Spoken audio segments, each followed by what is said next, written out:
2019 está chegando ao fim e, portanto, está oficialmente aberta a temporada de balanços de final de ano.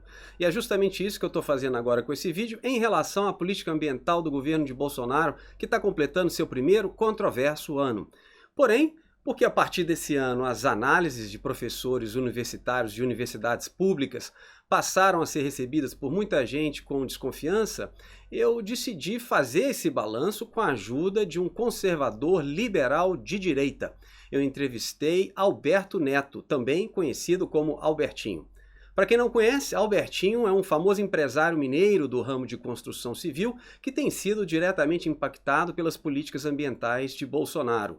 Eu liguei para Albertinho no seu escritório no bairro Belvedere, em Belo Horizonte. Confira aí.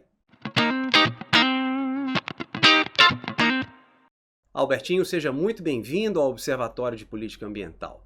Vamos direto ao ponto. Numa escala de 0 a 10, que nota você daria para a política ambiental de Bolsonaro nesse primeiro ano? Bem, primeiramente eu queria agradecer pela oportunidade de falar sobre um tema que é tão importante para o empresariado brasileiro. Como diria meu coach, não existe perfeição. E é por isso que eu não daria uma nota 10 para esse ou para qualquer outro governo. Mas eu teria que dar uma nota elevadíssima na casa dos 9,5, porque finalmente nós temos um presidente e um ministro que tem coragem de enfrentar décadas aí de políticas com motivação ideológica de esquerda, políticas que se preocuparam muito mais em fazer o politicamente correto do que em obter resultados concretos. Bolsonaro e seu ministro começaram a fazer uma limpa no Ministério do Meio Ambiente e seus diversos conselhos, redefinindo prioridades e criando uma gestão, mas uma gestão focada em objetivos e metas verificáveis, a exemplo do que a gente tem hoje na iniciativa privada. E é isso que a gente quer ver. A gente quer ver um governo focado, objetivo, com resultados. Sei. Albertinho, eu acho interessante você trazer à tona a questão da gestão, porque antes dessa entrevista eu estava fazendo uma análise no site do Ministério do Meio Ambiente, mas eu não consegui encontrar essas metas e muito menos um balanço do que aconteceu nesse primeiro ano. O site até hoje tem diversas páginas inativas, informações genéricas e evidencia inclusive diversos cargos vagos dentro do Ministério. O que eu percebi ali é que, pelo menos do ponto de vista retórico, tem enfatizado a agenda ambiental urbana. Uma agenda que historicamente sempre foi de outros ministérios e também dos governos estaduais e municipais. Dito tudo isso, cadê a objetividade desse governo que não consegue gerenciar um site que prioriza agendas alheias e não consegue evidenciar os resultados das suas ações e o impacto das suas prioridades? Olha, Alberto, sinceramente eu não estou a par desses números. Eu teria que consultar o nosso departamento de Data Science, que inclusive fica aqui na sala ao lado. Mas eu acho que não cabe agora isso, né? O que eu posso te dizer é o seguinte: o dano que o PT causou foi enorme. Então seria injusto esperar que o governo fosse consertar tudo em apenas um ano. Com as retomadas dos investimentos e com as obras de infraestrutura, nós devemos também ver uma retomada na melhoria do meio ambiente. O que significa isso para o leigo que está nos assistindo? Um ar mais puro. Na hora que você vai dar sua caminhada, você vai na sua academia, você vai perceber um ar mais gostoso de se respirar. Nós devemos começar a ver uma água mais azul, às vezes esverdeada, nos rios, nas lagoas. E isso deve refletir no meio ambiente urbano e no meio ambiente rural, mas principalmente urbano, que é onde o homem está e é onde deveria estar nossa prioridade. Sei. Albertinho, em relação à sua convicção sobre esses cenários futuros, você teria algum estudo, algum relatório técnico para embasar essas suas convicções? Beto, eu não tenho uma fonte específica. O que eu posso te dizer é o seguinte: como empresário, eu estou sempre muito bem informado. Acompanho sempre Revista Cruzoé, Site Antagonista, Rádio Jovem Pan, colunistas renomados como Alexandre Garcia, Augusto Nunes. Para mim, informação é tudo. Por isso eu te asseguro que a minha opinião reflete as fontes mais confiáveis. Sei, Albertinho, o que eu não posso entender é como que esse governo vai lograr resultados positivos sem ter o apoio daqueles que deveriam estar ao seu lado.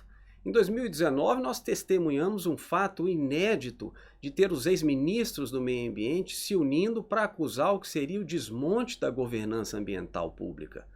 Também vimos os servidores federais de meio ambiente protestando e até acionando a justiça contra seu próprio ministro. Vimos advogados, artistas, ONGs, cientistas criticando fortemente o governo e seu ministro. E é por isso que eu te pergunto, como que pode dar certo uma gestão tão conflituosa, que provoca o movimento ambientalista, que desdenha do contraditório e que se esconde atrás de uma retórica vaga, explosiva e polarizadora? Alberto, eu entendo essa preocupação, mas eu vou te dizer uma coisa que meu coach sempre diz. Liderar é para os fortes, é preciso ter punho para enfrentar aqueles que pensam diferente. E é o que Bolsonaro e Ricardo Salles têm feito em relação a essas pessoas como ONGs, como cientistas, que estavam acostumados a mamar nas tetas do governo. Vamos ser francos.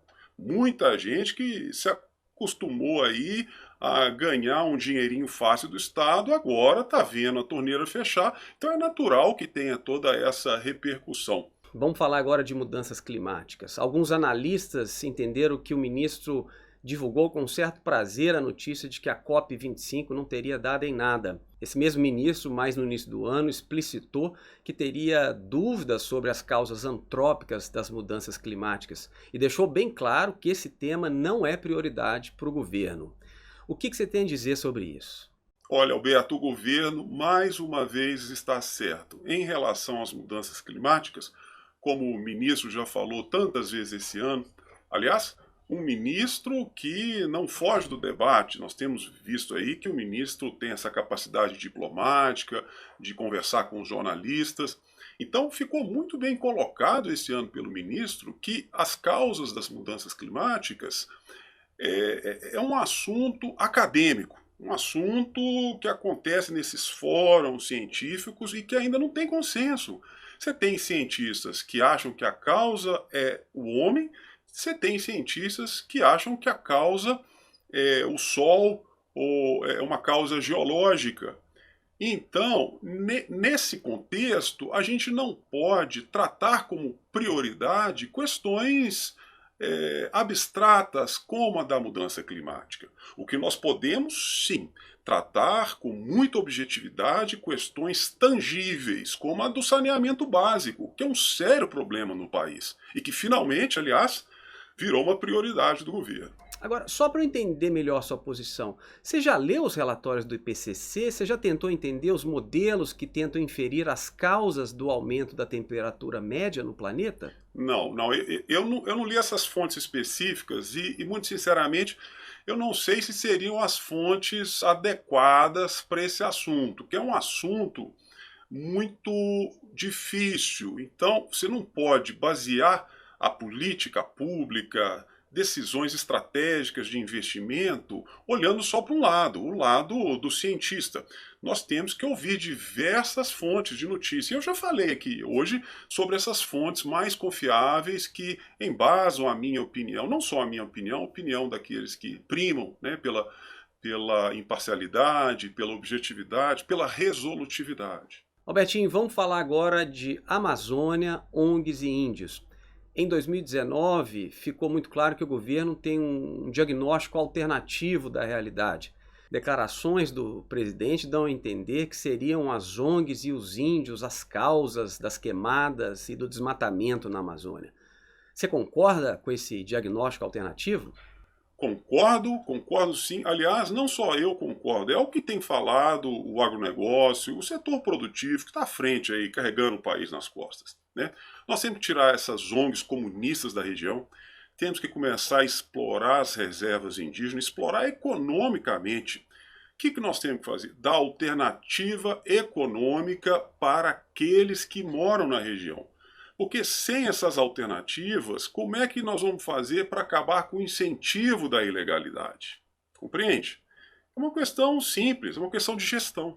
Eu acho que você está de novo elucubrando os cenários futuros. Você teria algum relatório, algum estudo técnico para embasar essa sua convicção sobre o futuro?